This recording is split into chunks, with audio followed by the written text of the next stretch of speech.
Bang, bang, cried the book when the snout came up. May big goods in the bathtub, and he won't ba-ba-la.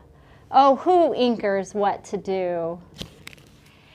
Even though you may have a visual picture of the page I'm reading from this popular children's book, King Big Goods in the Bathtub, and can decipher what is happening based on context clues, with my nonsense words such as ba-ba-la and inkers, it still makes it very difficult to understand what's going on in the story.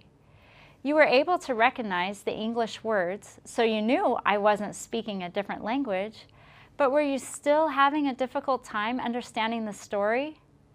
Don't worry, I was too.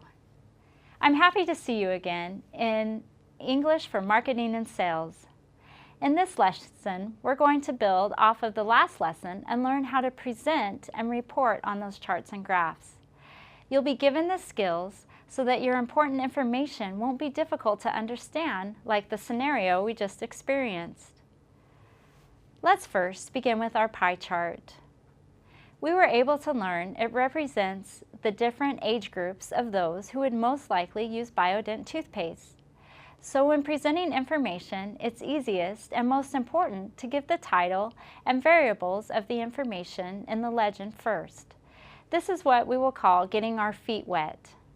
It helps your listeners get oriented, and it gives you time to collect your thoughts, because much of this information can be directly read from the chart.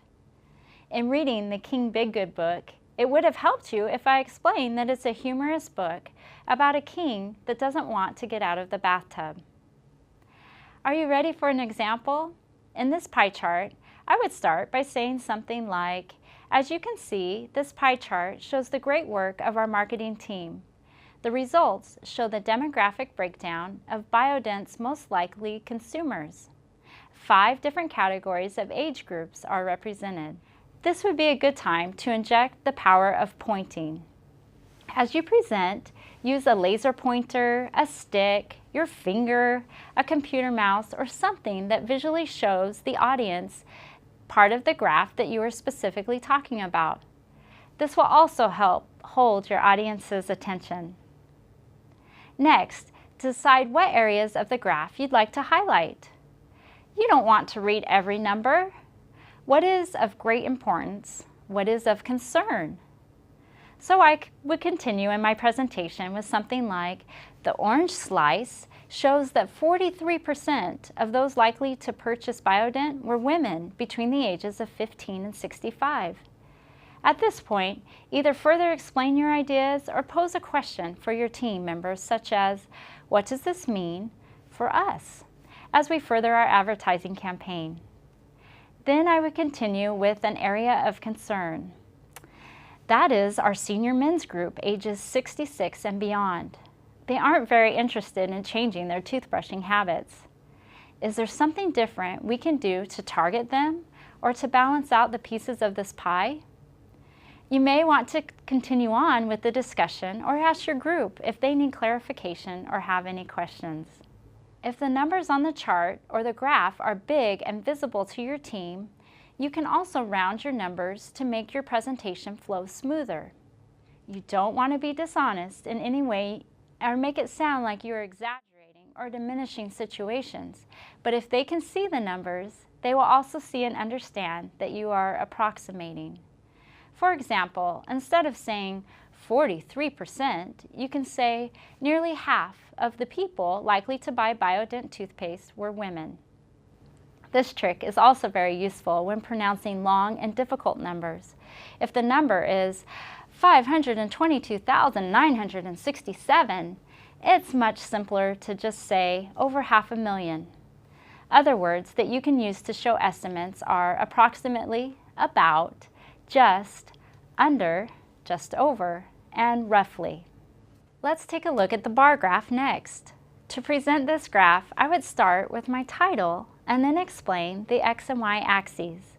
For example, in this graph, we can see that based on questions answered about Biodent, a wide range of either yes, no, or maybe answers are given. It looks like roughly 90 people were surveyed each time. Let's take a look at the blue bars. Those are our yes answers. I'm a little concerned about the question, if Biodent is more expensive than your regular toothpaste, would you buy it? It seems only 10% would do it.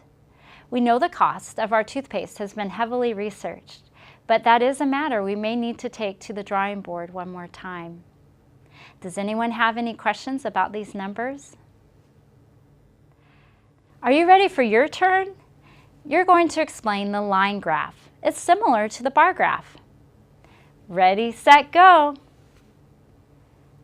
Wow, what a pro. Here's how I would present the information on this line graph. This graph shows if the number of hours spent every day per employee while conducting this marketing research. We can see the number of hours represented on the left and the months we conducted the research on the bottom.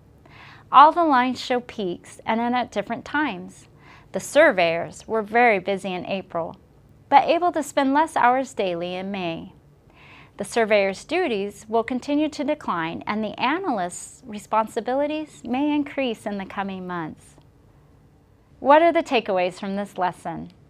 When presenting information from graphs and charts, it's important that you understand and are able to interpret the information first. Like the King Big Good analogy, remember to use words and phrases that are familiar to your audience. You don't need to read every number, only those that are of great importance or of great concern. Use something to point with. Get your feet wet by reading the title and explaining the information on the axes or in the legend first. For big numbers that the audience can clearly see, use estimations. Thanks for joining me. See you next time in English for Marketing and Sales. Goodbye.